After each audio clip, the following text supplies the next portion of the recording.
사람은 누구나 실수합니다. 야, 저 사람 되게 완벽해, 빈틈이 없어 라고 생각하는 사람도 가끔은 실수합니다.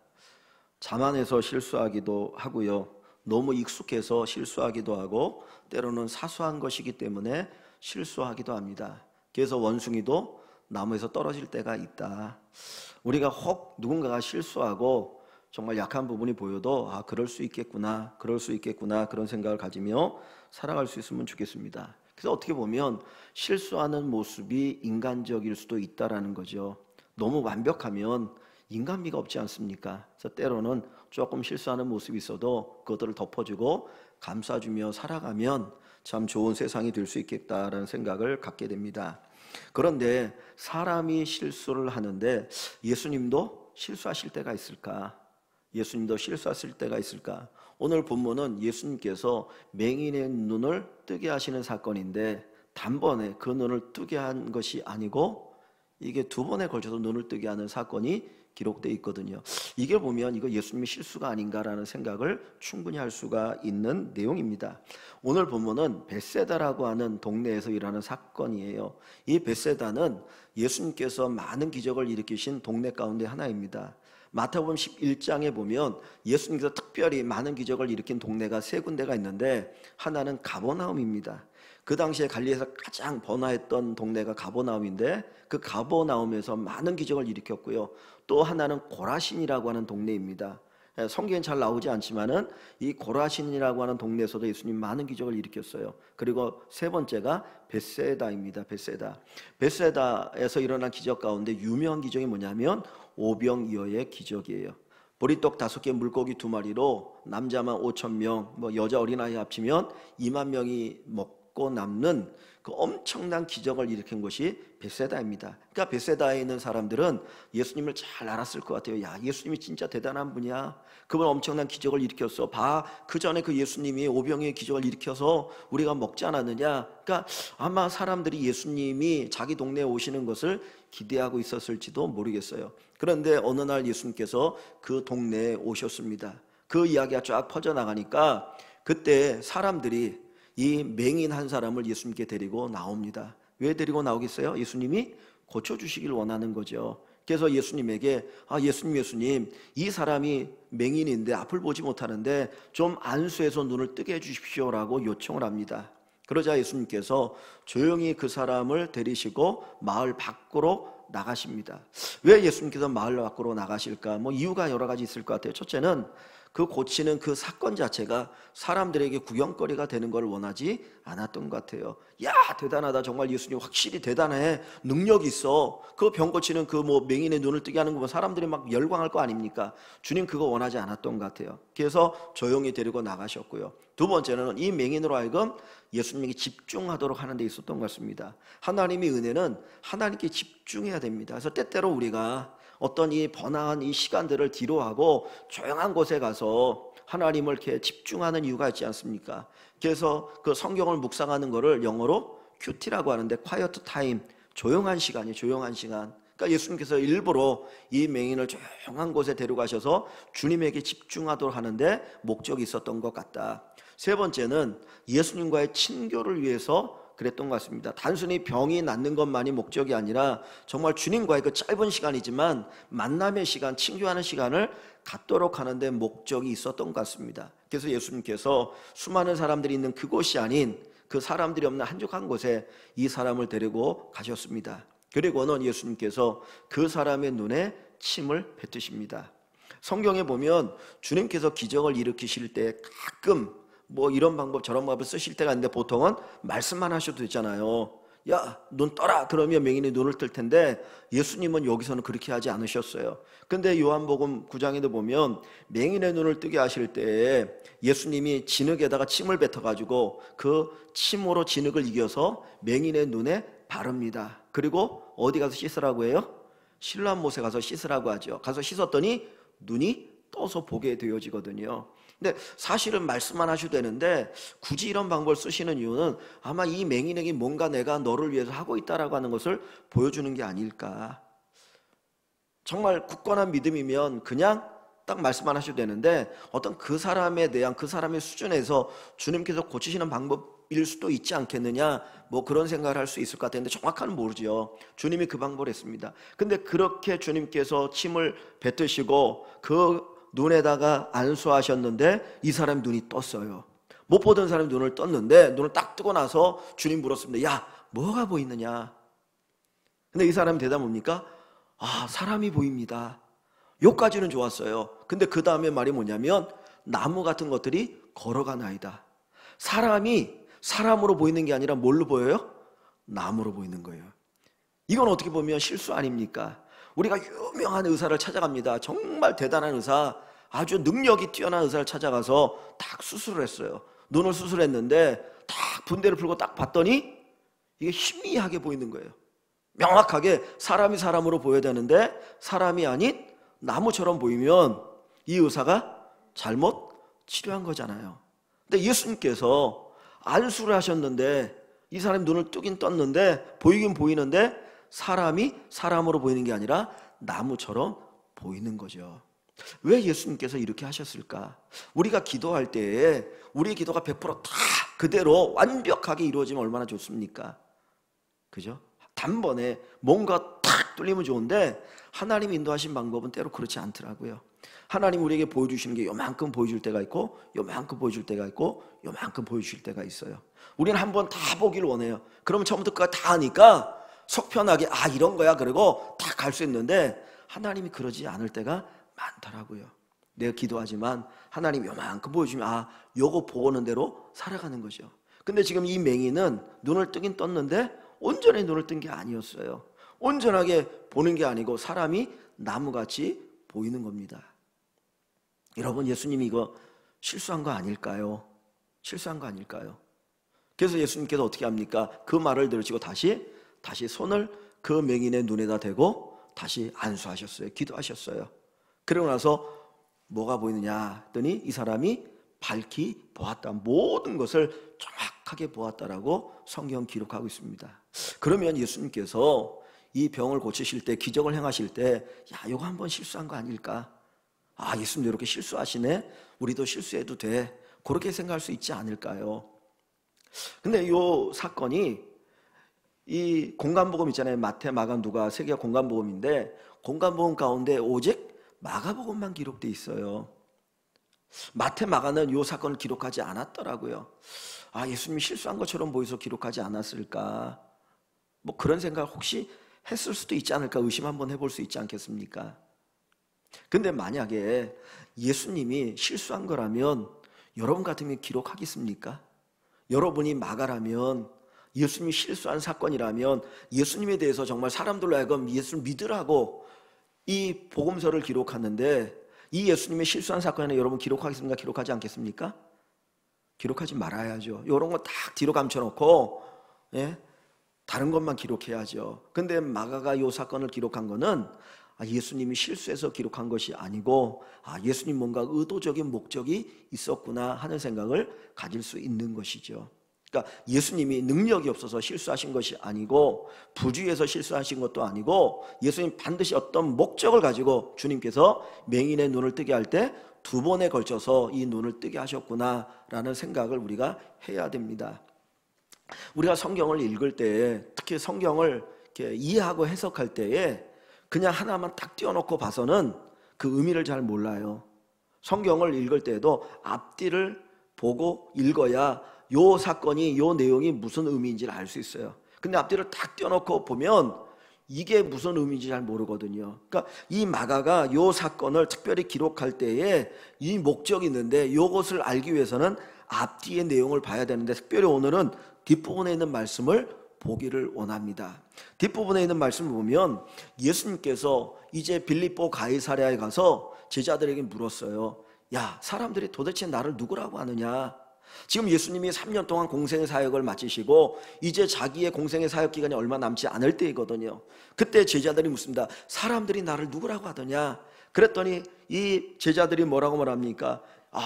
우리들이 들어보니까요, 예수님, 어떤 사람들은 예수님이 세례 요한이다, 어떤 사람은 엘리야라고 합니다. 어떤 사람은 선지자들 가운데 하나라고 얘기합니다. 뭐 이렇게 얘기하는 거예요. 그러니까 예수님이 세례요한처럼 하나님 천국 복음을 전하고 회개하라고 얘기하니까 세례요한 같은 어떤 그런 선지자라고 생각하는 거고, 또 예수님께서 많은 기적을 일으키니까 엘리야처럼 그런 능력 있는 위대한 선지자, 기적을 일으키는 분으로 생각하는 거고, 그렇지 않으면 선지자 가운데 하나인 것 같습니다라고 이야기를 하는 거죠.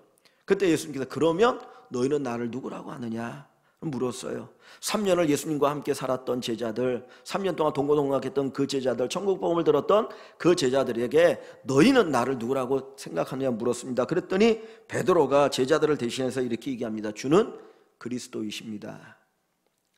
그리스도이십니다. 그리스도란 말은 구약의 메시아라고 하는 말이거든요. 기름 부음 받은 자, 하나님이 보내신 분이십니다. 근데 마태복음이랑 누가복음에 보면 주는, 예수님 당신은 그리스도시요 살아계신 하나님의 아들입니다 라고 고백을 해요. 그러니까 베드로는 그 고백을 합니다. 여러분, 세상의 사람들이, 그 이스라엘 땅에 있었던 사람들이 예수님에 대한 그 이야기는, 그 고백은 세례요한이나 엘리야나 선지자 가운데 하나로 보았어요. 그런데 베드로와 제자들은 예수님을 그리스도시요 살아계신 하나님의 아들로 보았어요. 여러분, 여기 무슨 차이가 있지 않습니까? 그들의 신앙 고백에 차이가 있어요. 다시 말하면 영적인 눈이 얼마나 열렸느냐 하는 것을 보여주는 겁니다. 세상 사람들이 바라보았던 예수님의 모습과 제자들이 보고 있는 예수님의 모습은 다르다는 거예요. 마치 이 맹인이 처음에 눈을 떴는데 사람들인데, 사람들이 마치 뭐 같아 보여요? 나무 같아 보이는 거예요. 그러니까 불완전하게 보는 거죠. 예수님을 불완전하게 보고 있는 것, 그 세상 사람들의 예수님에 대한 고백과 같은 것이죠. 근데 베드로는 영적으로 눈이 조금 더 띄어지니까 베드로는 뭐라고 고백합니까? 주는 그리스도시요 살아계신 하나님의 아들입니다 라고 고백하게 되는 거예요. 여러분, 우리의 영적인 눈이 띄어지지 않으면, 우리가 수많은 기적과 은혜를 받아도 우리는 예수님에 대해서 올바르게 고백할 수 없어요. 죽은 자가 살아나도, 오병이 이제 기적을 경험해도 예수님이 그리스도시다, 살아계신 하나님의 아들이라고 고백하지 않습니다. 우리의 영적인 눈이 온전히 띄어질 때 주님은 그리스도이십니다, 살아계신 하나님입니다, 나의 구주이십니다, 이 고백이 이루어지는 것입니다. 오늘 예수님께서 이 맹인의 눈을 뜰 때에 한 번에 눈을 뜨게 하는 것이 아니라 두 번에 걸쳐서 눈을 뜨게 하는 것은 우리가 영적인 수준이 어디에 와 있는지, 우리가 영적으로 지금 눈을 얼마나 뜨고 있는지를 한번 보라는 거예요. 내 눈이 영적으로 분명하게 밝게 떠 있는지, 아니면 희미하게 떠여서 예수님을 제대로 알아보지 못하고 살아가는지를 다시 한번 살펴보자는 거죠. 그런데 이 베드로가 예수님에 대해서 주는 그리스도 살아계신 하나님의 아들입니다 이렇게 고백을 했어요. 그랬더니 예수님께서 그 다음에 뭐라고 말하냐면, 내가 이제 예루살렘에 올라가면 종교 지도자들에게 고난을 받고 십자가 못 박혀 죽을 것이다, 그리고 3일 후에 살아날 것이다 라고 이야기를 합니다. 그랬더니 그 이야기를 들었던 베드로가 예수님을 붙잡고 항변을 합니다. 결코 그런 일이 예수님에게 미치지 못할 것입니다. 예수님이 예루살렘에 올라가면 고난을 당한다, 십자가에 죽는다. 사실 제자 입장에서는 그거 받아들일 수 없는 일일 수도 있지요. 근데 한번 여기 보세요. 어디를 보시냐면 32절을 봅니다. 32절, 31절부터 보시면 인자가 예수님을 가리켜요. 예수님이 많은 고난을 받고 장로들과 대제사장들과 서기관들에게 버림받아요 죽임을 당하고 사흘 만에 살아나야 될 것을 비로소 그들 제자들에게 가르치셔요. 그래서 32절에 드러내고 이 말씀하시니 베드로가 예수를 붙잡고 뭐합니까? 항변해요. 항변.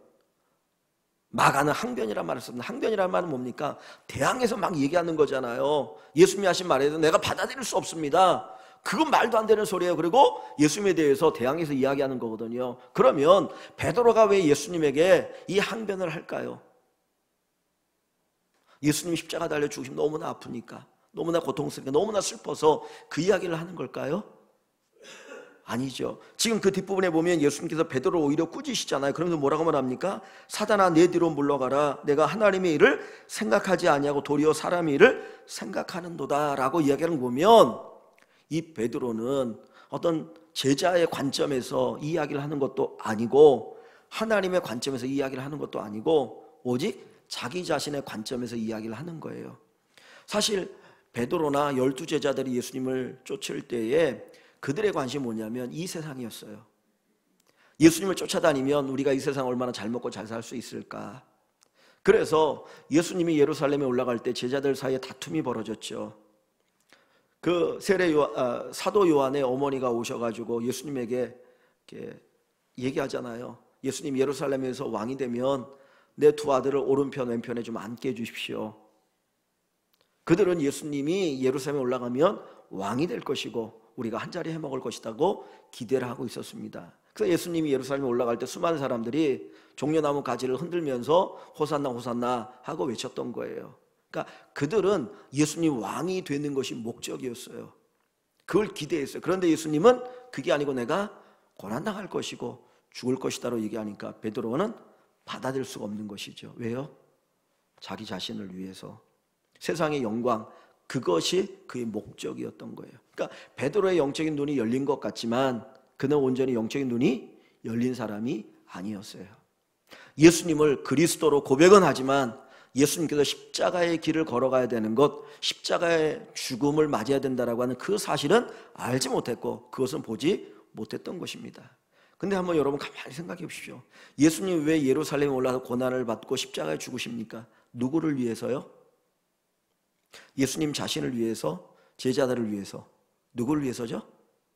제자들을 위해서잖아요. 예수님이 고난을 받고 십자가에 죽지 않으면 뭐가 우리에게 안 주어집니까? 구원이 없어요. 우리의 죄의 문제가 해결될 수도 없고 예수님 십자가에 죽으셔야만 천국의 문이 열려지는 거 아닙니까? 예수님이 십자가에 죽으셔야만 죄사함을 받는 것이고 하나님의 자녀가 되는 것이고 천국의 영광을 누리며 살아갈 수 있는 거거든요. 그런데 이 베드로는 그걸 모르는 거예요. 그 눈이 거기까지 뜨이지 않으니까 단순히 세상의 영광 그것 바라보고 있었던 것입니다.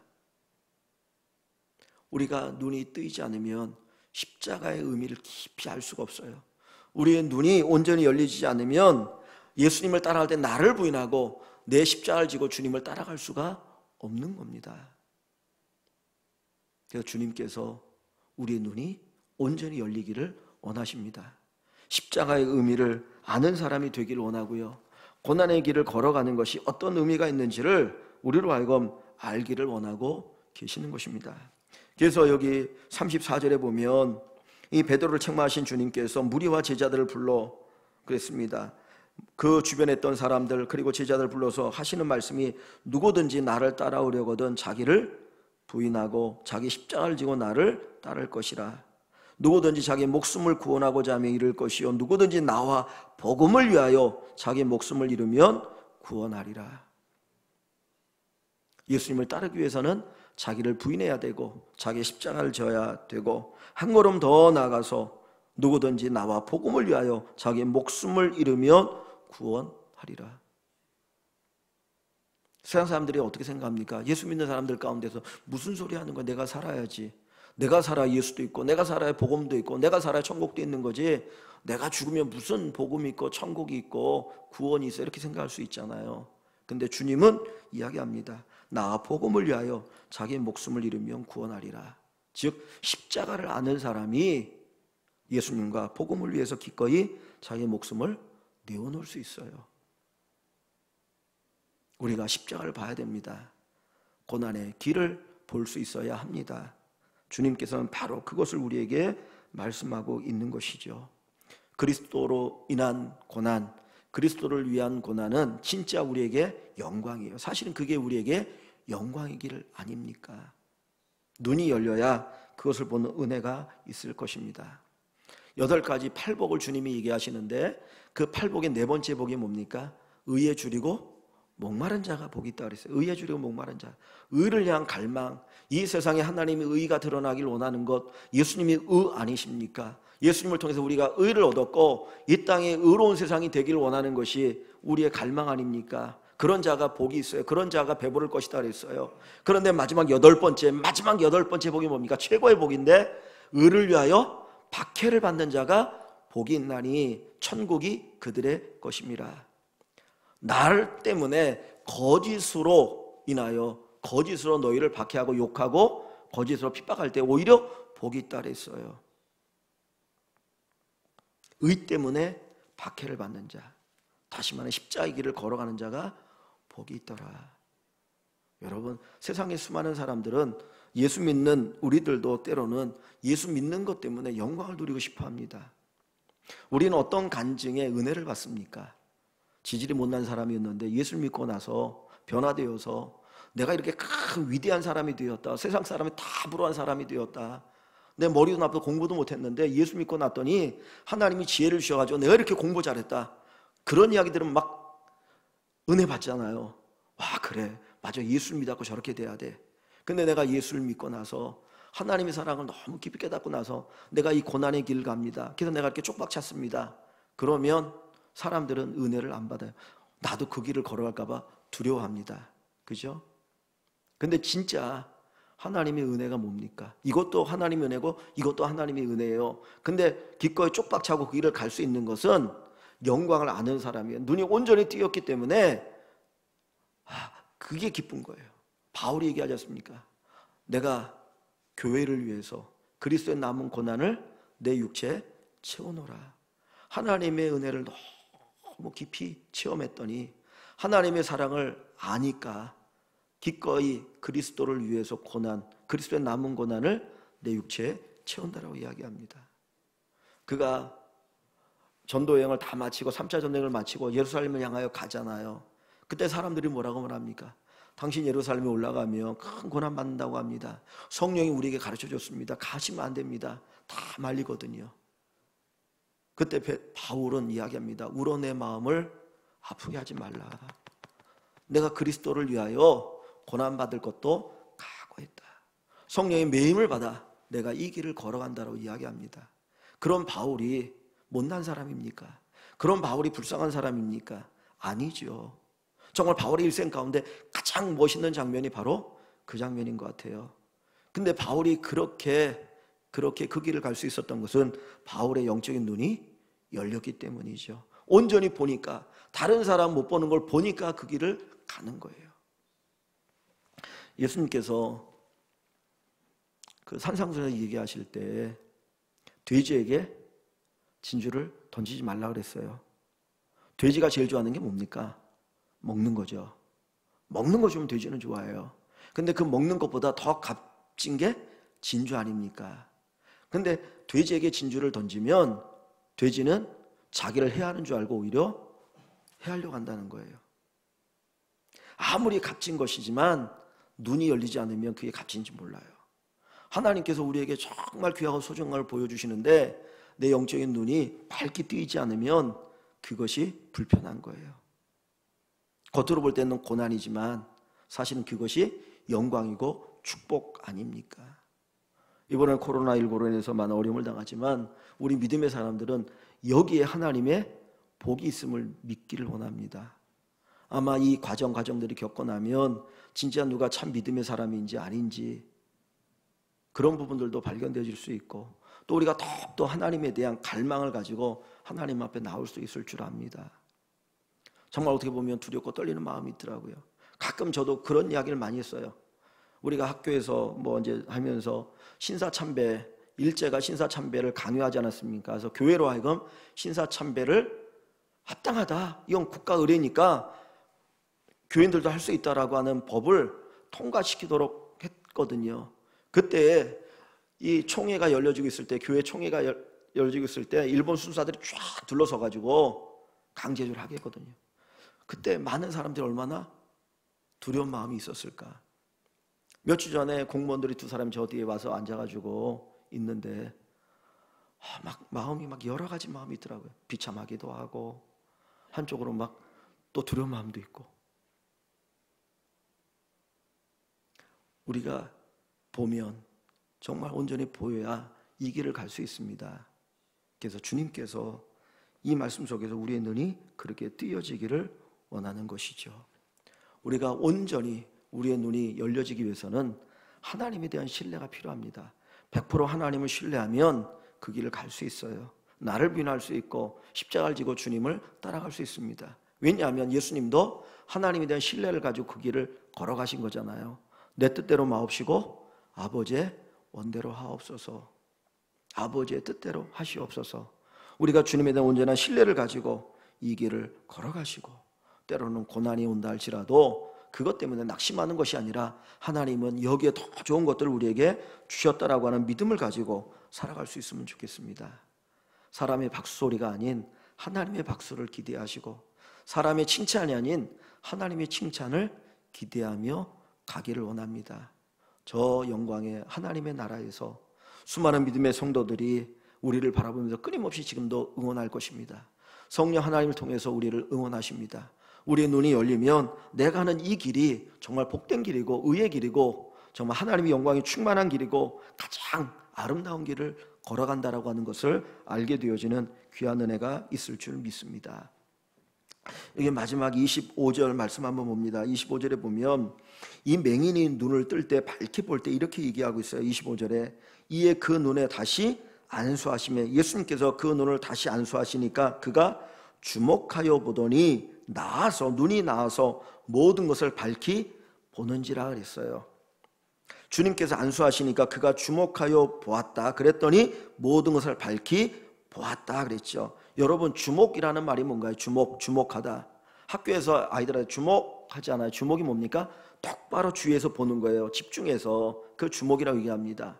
그런데 이 사람이 눈이 뜨여질 때 주님이 안수하고 나서 뭔가를 똑바로 보니까 밝히 보았다, 그런 의미보다는 이 주목이라는 단어가 이 헬라어로 뭐냐면 디아블레포예요. 디아블레포.